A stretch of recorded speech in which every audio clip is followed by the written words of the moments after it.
magazine is all about and indicate how it can be used in preaching Krishna consciousness.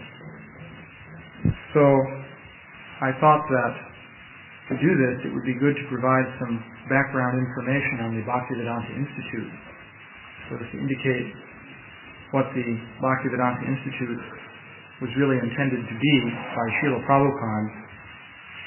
So, to give it some idea about that, I thought I would quote from some of Srila Prabhupada's statements. I have here a transcript of a morning walk conversation that occurred in May of 1973 at Venice Beach in Los Angeles. So, here Srila Prabhupada is speaking to Bhakti Swarup Damodar Maharaj, and he's talking about this matter of the scientists and what one should do about them. So Srila Prabhupada says, "You have to go and lecture at all the universities calling these rascals fools. That will be our mission. They do not know anything, talking all nonsense. There was nobody to challenge till now. Now we are creating persons to challenge these rascals. That is our credit. Till now, whatever nonsense they are talking, people thought, oh, he is a big scientist. Now our scientists will protest against them and stop them from talking all nonsense. So challenge all this nonsense. Why do they talk all this nonsense? This protest must be now. We challenge all scientists. Come on. We shall pay all expenditures. According to our Vedic description, Brahma is first created. He is life, not that matter is first created, then Brahma comes. No, and Brahma comes from Vishnu, and Vishnu is life, supreme life. Yadutama shloka gunarnavarnanam. Here is life, Krishna. Here begins everything. So I'll make some comments as I go along on the points that Srila Prabhupada is making here. So, at the present time, the whole world is dominated by what you could call the scientific worldview. It used to be that people got their idea of what reality was and what the meaning of life was from some religious source. Perhaps in the Western society it was Christianity or Judaism, or in India, of course, there's the Vedic tradition plus many other things. So people were obtaining their ideas of reality ostensibly from some source of knowledge that was coming down from God. This was the basic idea throughout human society. But for the last couple of hundred years, since the days of Newton and then Darwin and so forth, people have been basing their idea of reality on scientific speculation. And this has taken root all over the world. Even in India now, people are thinking in terms of evolution and so on and so forth. So Srila Prabhupada wasn't content simply to preach to those people who are perhaps dissatisfied with this scientific way of looking at things and who would be willing to quickly disregard it or who never took much of an interest in it.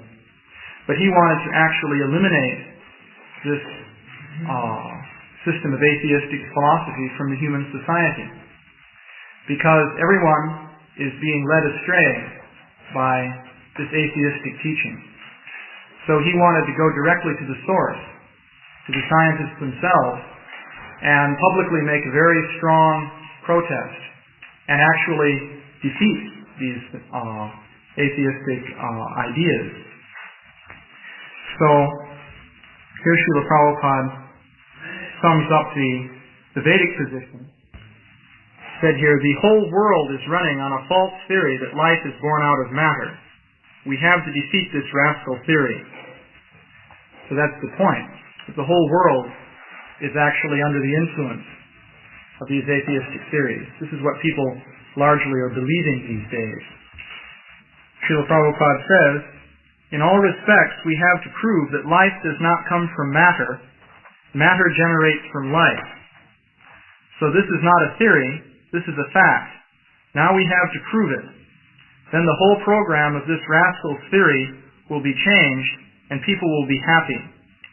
Because they are standing on a wrong theory, all their calculations are wrong, and people are suffering.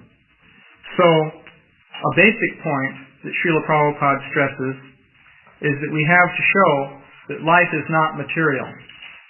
So, of course, in the Vedic literature, many points are made. And these points are made on various levels. There's the very elementary fundamental level, represented, let's say, by the second chapter of Bhagavad Gita, which explains that the spirit soul is not material, it's distinct from the material body. And then from there, you can go up to higher and higher levels of realization, all the way to understanding the conjugal pastimes of Krishna. So, one has to start with the beginning. So, the key point, which is the beginning of the philosophy of Krishna consciousness, is that life does not come from matter. Matter itself originally comes from life, because Krishna creates the material elements. And then matter is formed into different bodies and so forth by Krishna. So all the different forms are coming from the supreme life, namely Krishna.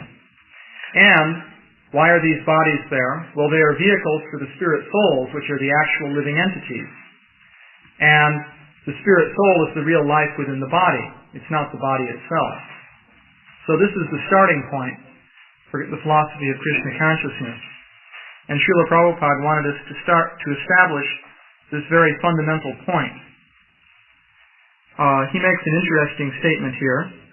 He says, so we have the challenge, protest, defeat. This will be our work. Our worshipping of Krishna, that is our internal affair. The external affair will be to establish this theory. Otherwise, they will be misleading the society. So this is an interesting statement. First of all, you'll notice that Srila Prabhupada is very warlike in his statements here. He was not simply being peaceful and spiritual. People sometimes think to be spiritual means that you should be shanti, very peaceful. And of course, that's true. That is the frame of mind one attains by spiritual realization. But in the matter of preaching, Srila Prabhupada was very much on the offensive. He wanted to go and chastise those persons who are misleading the human society. The whole purpose of a human society, according to the Vedic literature, is that it provides a setting in which the conditioned souls can attain spiritual knowledge. For the purpose of mere material enjoyment, there is the animal society, which is perfectly set up for that purpose. Actually, no human being can enjoy materially more than the animals can, because the animals are equipped with senses for material enjoyment, and they have no guilty conscience, because their mind is not developed to the extent that they can understand the implications of what they're doing. So an animal is perfectly set up for sense gratification. So the human society has a different purpose. So if a certain element of men within the human society is misleading everybody and taking them down the path of animalistic sense gratification, then that actually destroys the original purpose of human society as it was intended by Krishna. So Srila Prabhupada wanted to restore the original purpose of the human society. And to do that, one has to eliminate these atheistic elements. So, it's interesting here also, Srila Prabhupada says our worshipping of Krishna is our internal affair. The external affair will be to establish this theory. By that he means that life comes from life and not matter. He speaks of it here as a theory. But of course, he says, because it is truth, you will come out triumphant. There is no doubt about it. It is truth. Now you have to know how to present the truth. That is your business. We are not presenting some theory concocted by my brain. No, this is the fact. Rudimentarily, we have got evidences, but it has to be presented by the modern ways. They are presenting some wrong principle by propaganda, and we cannot establish the real principle by factual presentation. What is the difficulty? So, Srila Prabhupada makes an interesting point here. He says, rudimentarily we have got evidences, but it has to be presented by the modern ways. Now this is an interesting point, because what does he mean when he says rudimentarily we have got evidences? Well, Srila Prabhupada here is speaking about presenting arguments based on evidence. Now ultimately, the Shastra provides the conclusive Vedic knowledge. However, the unfortunate situation is that in the modern age, people are not accepting Shastra. If people were to accept Shastra, then it would be very easy. There would be no problem. You could just point out what the Shastra is saying, and people would accept that, and they would be on the right track. But they don't accept it. So essentially, our task is to convince them to accept the Shastra. So if they don't accept Shastra, how do you convince them to accept the Shastra? So you argue. So arguments by themselves never prove anything. An argument is simply a matter of persuasion. And whether you persuade somebody or not depends on what you're able to do in speaking to that particular person. So arguments are not absolute.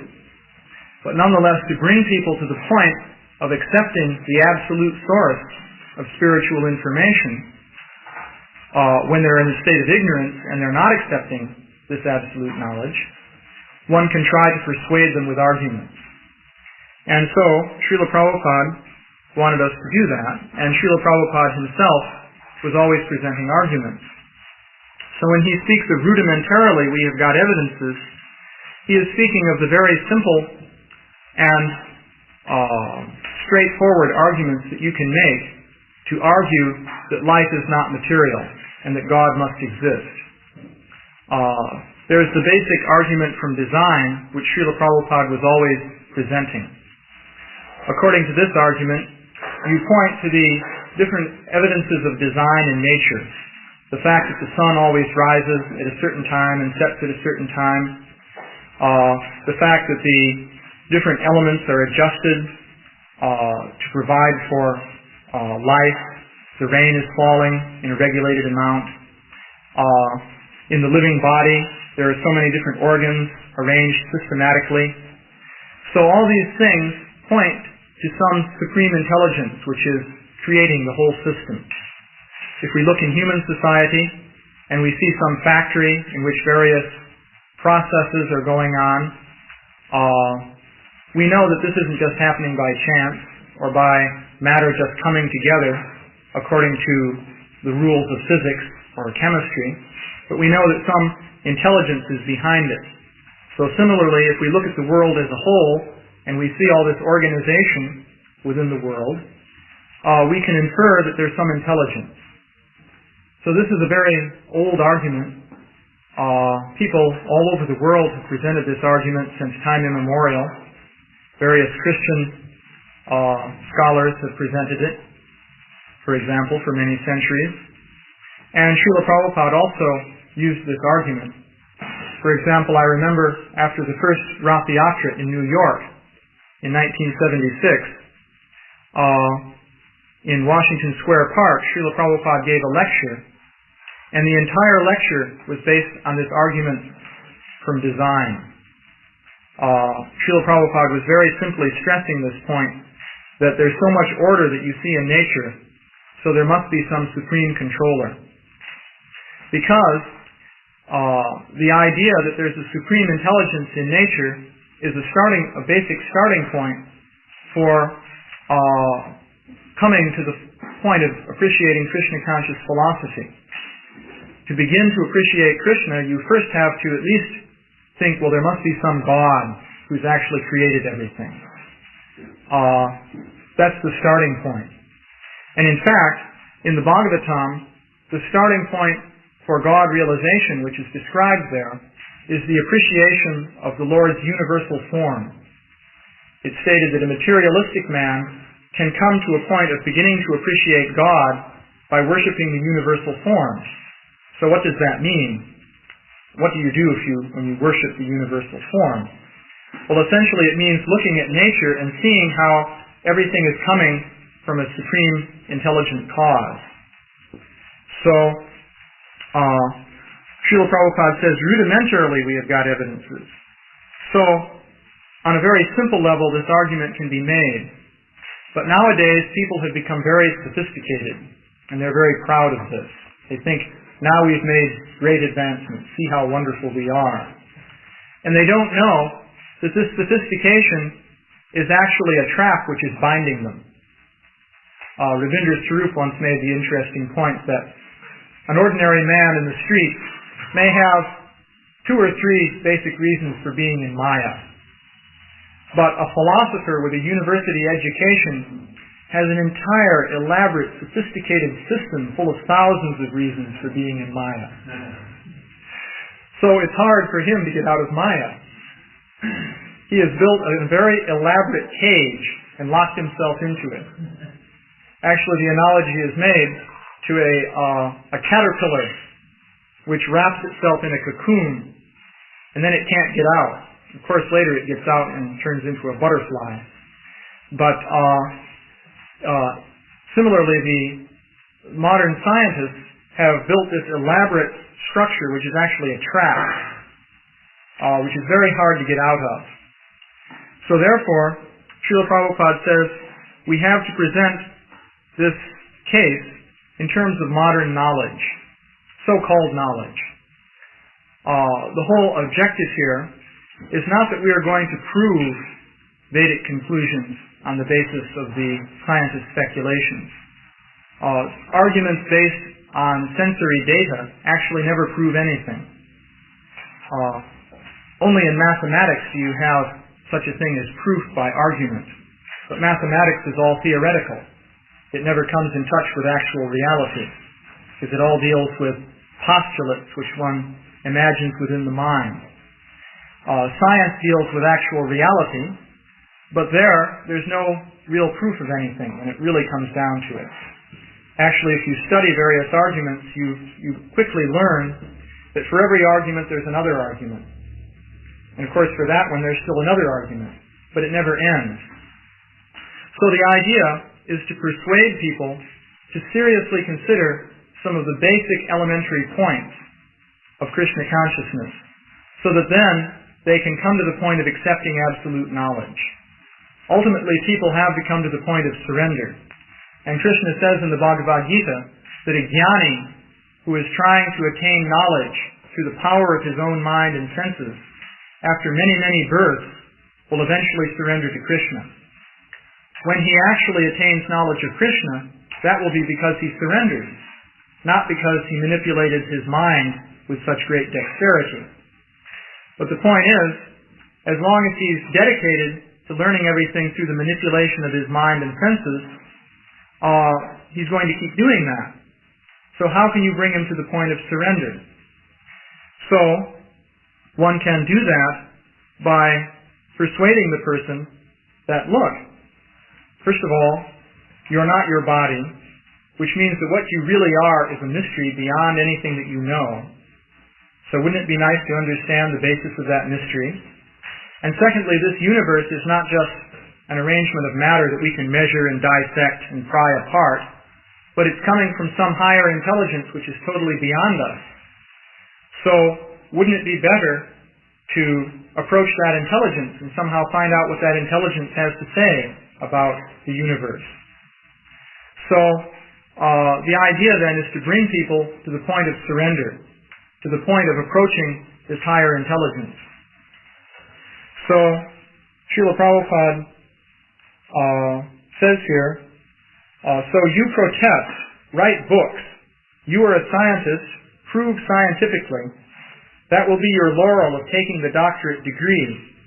If you also become one of these rascal doctors, then what is the use of your Krishna consciousness? Whatever you say, whatever they say, you silently accept? No.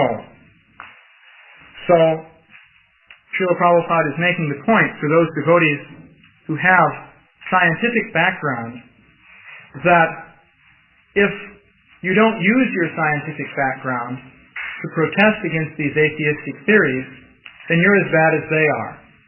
Let's say a person with a scientific background becomes a devotee, and he says, well, this science is all Maya. I renounce it.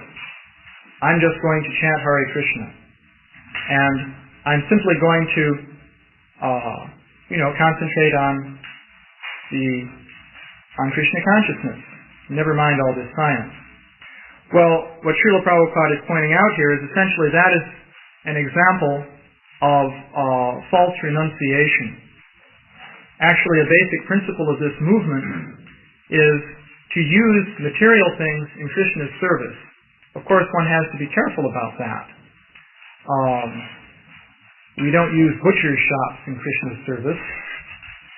And there are many things which, if you try to use them in Krishna's service, you can get in trouble. So therefore, we have to be very careful. Actually, the traditional Vaishnava mode of life was, first of all, not even to wear shoes, not even to wear such a thing as a shirt which is sewn with sleeves and so on, but just wear a cloth around the upper part of the body, and to live very simply, very far away from cities and places of materialistic contamination. So there are good reasons for that. Namely, it's good to avoid Maya. But Srila Bhaktivedanta Saraswati began sending his devotees around in automobiles. And Srila Prabhupada traveled around the world repeatedly in jet planes and used tape recorders, dictaphones, automobiles, and so forth in Krishna's service. So a basic principle is to, as much as possible, use what we have in Krishna's service. So if a person has a scientific background and has this knowledge, then he is actually in a position to point out what is wrong with all these atheistic theories and so forth. And he's in a position to get people in universities, to get scientists, students of science, people influenced by the scientists and so on, to begin to reconsider what they're saying and thinking. Because these people really aren't thinking. This is an important point to make. They're just being carried along by the tide of the times. They're learning all this gobbledygook, and they believe it. They are told this is rational, and religion is something irrational, so they believe that. It becomes just like a conditioned reflex, just like with Pavlov's dogs, which were trained to salivate when a bell rang. So similarly, you ring the bell of religion, and immediately they say, oh, that's irrational. And you ring the bell of science, and immediately they say, oh, that's rational. So they're trained in this way. So the idea is to bring them to start thinking about some of the defects of these theories. And Srila Prabhupada said that if you have training in this area, and you don't go to these people and argue with them, plead with them, and point out these defects and so on, then you're just as bad as they are. Because what that means is that you're complying with their viewpoint implicitly. You're going along with it by being silent. Just like if there's a crime and somebody's a witness to that crime and the court case comes up, but he doesn't come forward to speak, perhaps because he doesn't want to get involved, as they say, because it's too much trouble, because it can hurt your reputation and people can call you bad names and it's such a terrible experience to go through. So you don't go and witness, testify in the case, then actually you're guilty of complicity with the crime. So that is the point that Srila Prabhupada is making here. So,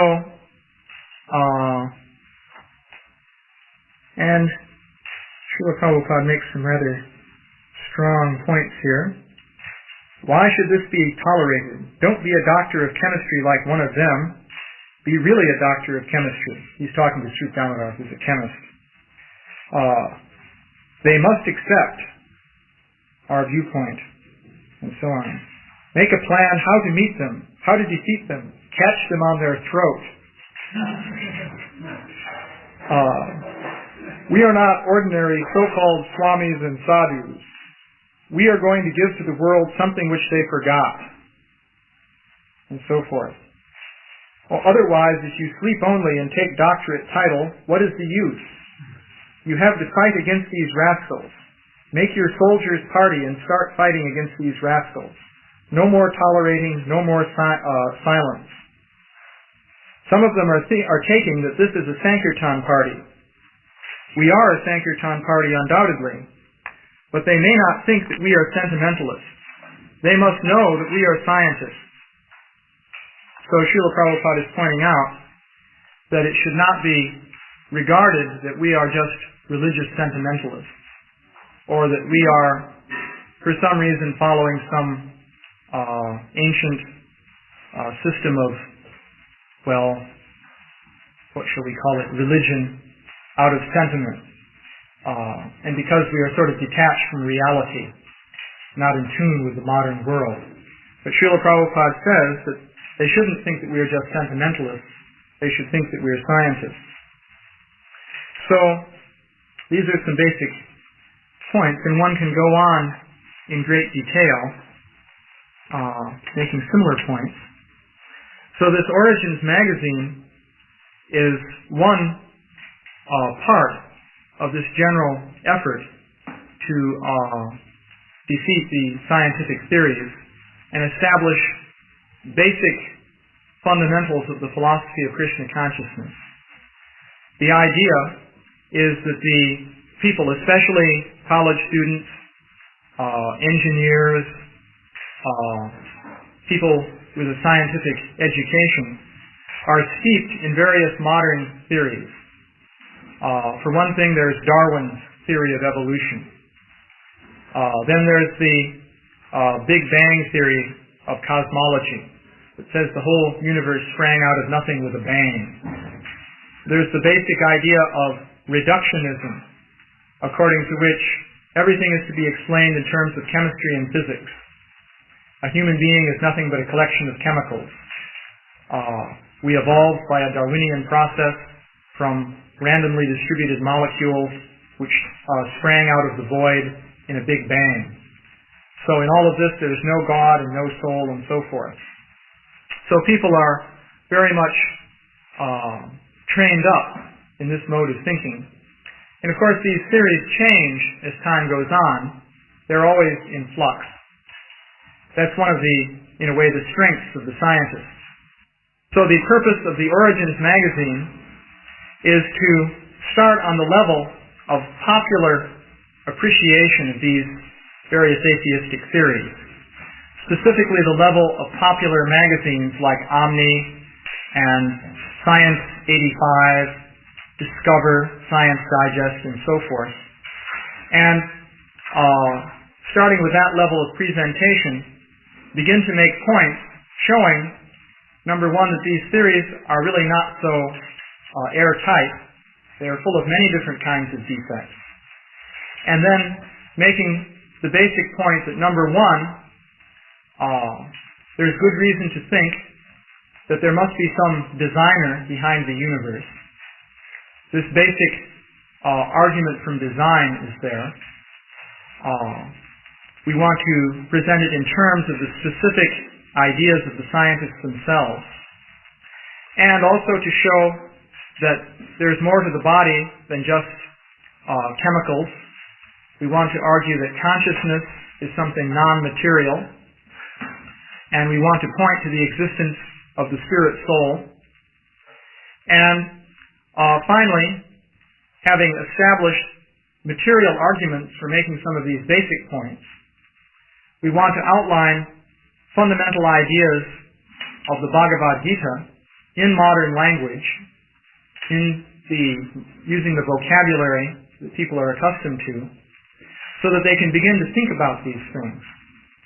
Because one basic point is that if people begin to think about the fundamental worldview, if we can call it that, of the Bhagavad Gita and the Srimad Bhagavatam, then they can begin to appreciate it.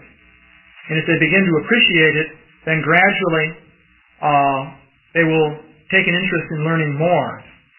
And then we can lead them further and further to appreciating this knowledge.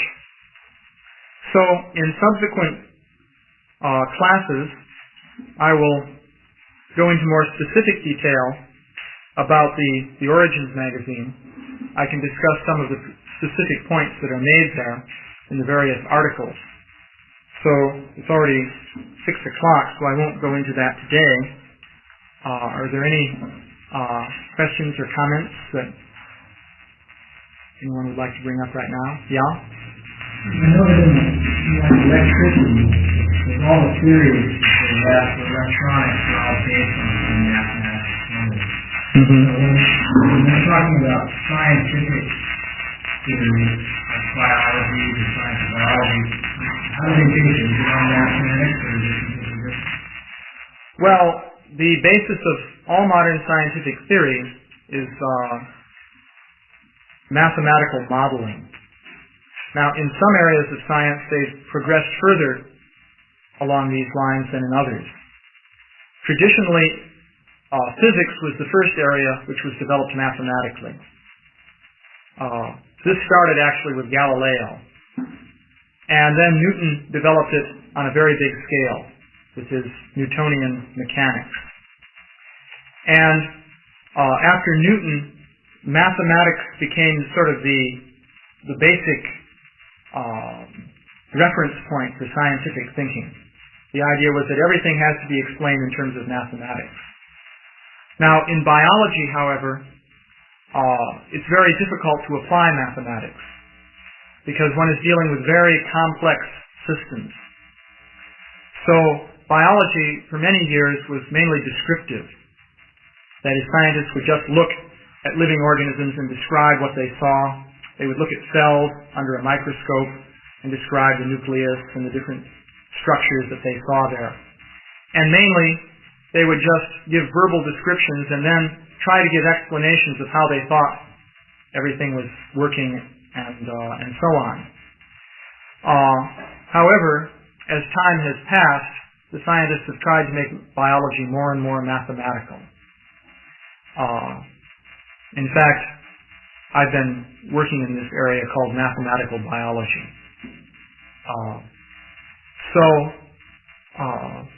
Even for Darwin, though, the basic underlying idea was that the whole thing is a mechanical system, and ultimately you can explain it in terms of Newton's laws. That's what Darwin was thinking. Nowadays they have a new system of physics called quantum mechanics, and so they're thinking that whatever it is, ultimately you can explain it in terms of quantum mechanics. So this is what is called reductionism.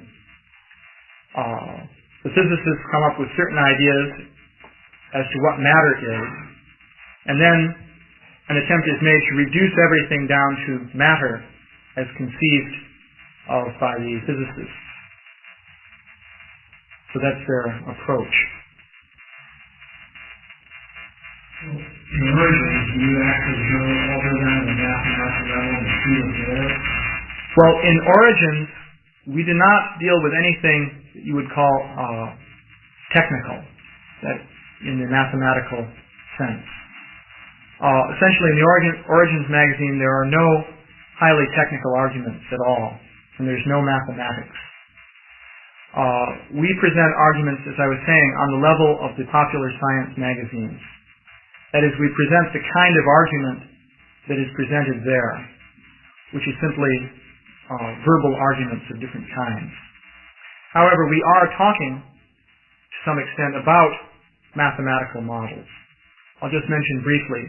For example, the scientists have their theory, which is called basically the Big Bang theory for the origin of the universe. So, we want to point out some of the limitations of this theory. Now, the theory is essentially a mathematical theory.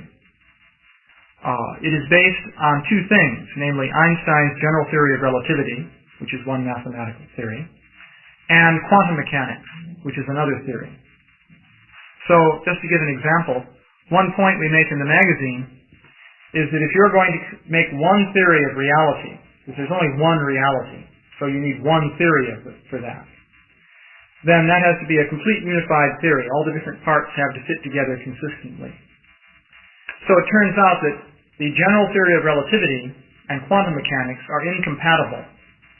They violently contradict one another. They say two completely different things about the world, and no one has ever been able to put them together into one unit. So, the Big Bang theory is based on both the theory of relativity and quantum mechanics. That means that as things stand today, it's based on a total contradiction. What that means is there's really no Big Bang theory. It doesn't exist yet. It's what you could call a hoped-for theory. That is, there's hope that in the future we'll be able to make a theory like this. Right now, there's just a total contradiction. Now, people in general don't know this. Now, you will find admissions of it even in the popular science magazines, but it's presented in such a way as to lull people to sleep. The way they present it there is by saying that there are still some mysterious features in the matter of the relation between Einstein's profound general theory of relativity and the even more profound and mysterious quantum theory of Heisenberg and Bohr and so on. And so scientists are experiencing great intellectual delight in their efforts to weave together these disparate strands of profound theoretical insight. And so they present it like that. And it sounds like a very glorious and marvelous development on the forefront of knowledge. And it sounds like great progress is being made. And soon we will attain ultimate knowledge, even though at the same time we are told we have already attained ultimate knowledge. Actually, we have. It's just becoming more ultimate as time goes on. Actually, there is no limit. Scientific knowledge is ever expanding. So, this is how they present it. But actually, the plain fact is, which is really obvious if you know anything about these theories, is that they're like two completely different theories. They say two completely different things. And no one knows how to put them together. So, that means that on the level of the Big Bang theory, there's chaos beyond just the primordial chaos that they talk about. There's chaos in people's thinking. So, that's one basic point we want to make. So, I don't think I should eat up our whole japa period. There will be time for many further classes. Yeah? I don't think you're going to do that. But, and so maybe we can do it today, but I think it would be interesting to myself. I'd like to know, you say that Newton's view, his basic law of physics, then development Einstein's general theory, and then quantum mechanics, and they all appear to be the development, or now you're saying in the exact position of each other. What happens, Newton says, this is the mode of operating Newton, then Einstein came along and said this, and then he was the quantum mechanics is that. Mm-hmm. So if I try to preach on, I try to say that,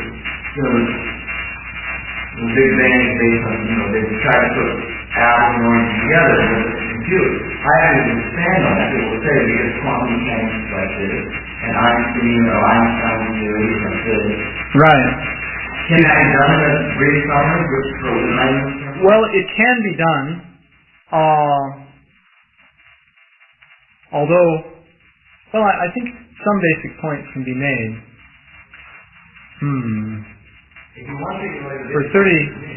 For a 30-word presentation, let me make this basic point. In the theory of relativity, everything is essentially broken down to points. Now, the reason for this is, in Einstein's theory, this is one basic feature of the thing. In Einstein's theory, everything is broken down into points. This is due to the fact that, according to Einstein, if you have 2 points separated by some distance, you cannot speak of them as being linked together to form a unit. There's a fundamental limitation on the rate at which any influence can propagate from one point to another in the theory of relativity, and that's provided by the speed of light. Nothing can travel faster than the speed of light, according to relativity. Nothing either physical or non-physical or whatever it may be. That means that an object is essentially split up into points. Because, for example, suppose I push a metal block. Now, naively, we think that when you push a metal block, when the back end starts moving, the front end also starts moving, and the whole thing moves in one unit. And Newton would have thought that way also. That's perfectly reasonable in Newton's theory. But in Einstein's way of looking at it, that doesn't make any sense at all. In fact, you start pushing the back of the block and it starts moving, and meanwhile the front of the block is something completely different. And later on, it will start moving. So everything is divided into points. That's the sort of basic framework there. You get a real kind of soft approach there. You sort of a real state of flux, isn't it? The whole... Yeah, everything is in flux. Everything occurs on the level of points, which, by the way, makes it very difficult to understand consciousness. But that's another thing for more than 30 words that I'll go into later. So, in the quantum theory, on the other hand, you have everything occurring in total units, which are called quantum jumps. That is, an entire extended physical system can undergo abrupt transitions all at once as a total unit. That's the fundamental feature of quantum mechanics. A quantum leap. Just to give an example, take an atom. Now, an atom is very small, we think, but still an atom supposedly extends over a certain volume of space. And an atom may be in one energy level. So according to the idea of quantum mechanics, you can sort of visualize the atom. You shouldn't think of it in terms of little point-like electrons spinning around. That's a Walt Disney atom. Those are only found in company of Pinocchio and so on. But you can think of a sort of vague wave-like substance with different lobes and protuberances forming a certain shape. That's a vague way you can think of what an atom is. So imagine it's in one particular shape, and it's said to be in a certain energy level. Now it goes to a different energy level, so it takes on a new shape. The different lobes and so on now are differently arranged. Well, this happens, as far as quantum mechanics goes, abruptly. It's called a quantum jump. First, it's in this shape, like so, with a certain energy, and now it's in this other shape, like so. And how does it go from one to the other? Well, it just goes. All at once. And all of a sudden. Now, many physicists have been very dissatisfied with that. Schrödinger himself, who first came up with this picture, didn't realize initially that his thinking led to this. But Niels Bohr pointed it out to him. And it's described that actually this caused a breakdown in Schrödinger's health. Niels Bohr was a very intense person, it seems. So after Schrödinger presented his wave function picture of the atom, Bohr got a hold of him. He shanghaied him to Copenhagen, where Bohr had his lair. And he started haranguing Schrödinger to get him to accept this quantum jump idea. Because Bohr originally said that electrons make jumps, but he didn't have the wave function. So now Schrödinger came up with the wave function, but Bohr wanted to point out that you still have to have the jumps. And so he began to harangue Schrödinger. And actually, day in and day out, practically for 24 hours a day, Bohr would continuously argue against Schrödinger, just wearing him down. This goes on in science. Science is sort of a Darwinian struggle for survival, actually. In case you wonder what the scientists are doing in their offices and so forth, they're struggling with one another. So Niels Bohr, so Niels Bohr was an amazing personality. So he kept wearing away at Schrodinger. Finally, Schrodinger went into the hospital.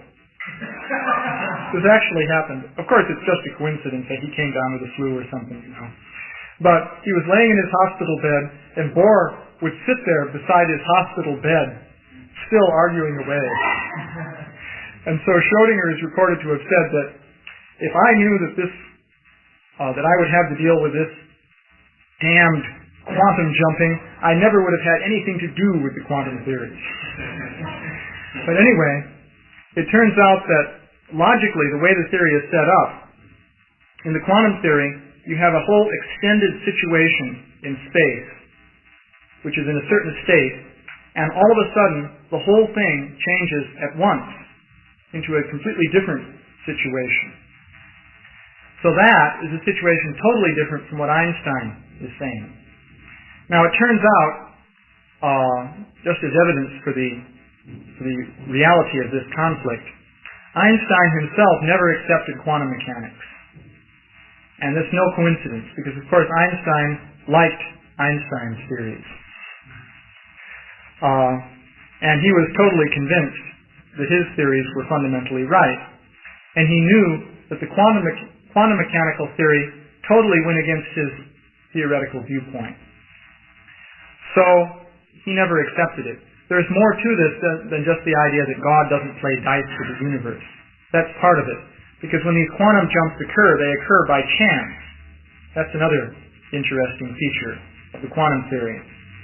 But it's not just that they occur by chance that disturbed Einstein. Because Einstein himself introduced the theory of Brownian motion earlier in the 20th century, which involves the theory that a little particle will move by random steps. So Einstein himself introduced stochastic or random theories into physics. But what really disturbed him was that a whole thing extending over space changes by chance all at once. And in fact, Einstein pointed out that you're not dealing here with just an atom. Because we can imagine, well, an atom is very small, so perhaps weird things can happen on the level of atoms. It's plausible. But Einstein pointed out in what is called the Einstein-Podolsky-Rosen paradox, which is a famous topic of controversy in physics. He pointed out that you can have an extended situation over any distance you like. It could be miles, it could be light years, or whatever. And the whole thing changes by abrupt jumps. There's nothing new that can pop out. That's part of it. Well, that's a much later speculation that people are making. Yeah, when one of the latest speculations about the Big Bang Theory, which we mentioned in the Origins magazine, is that the whole universe pops out of nothing by a quantum jump.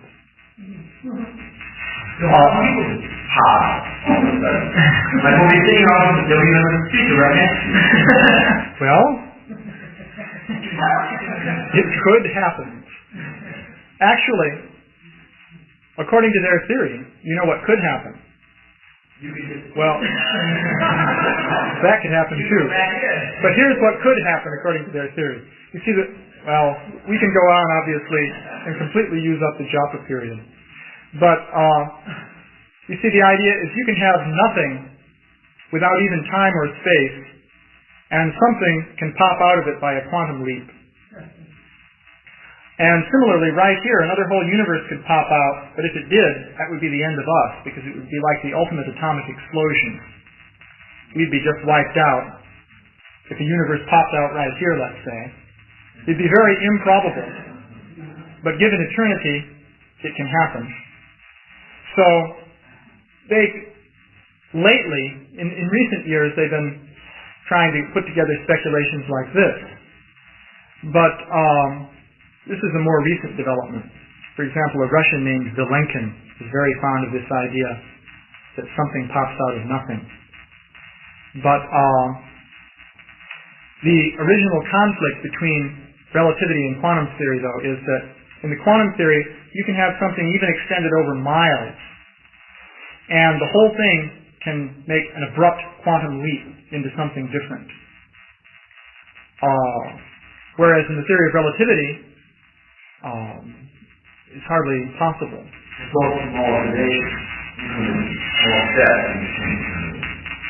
In theory of relativity, a change can only occur continuously on a point-by-point basis. Like heat is transferred across metal. Yeah, like you can imagine heat gradually working its way across a piece of metal. Something like that. So that's a basic problem there. So,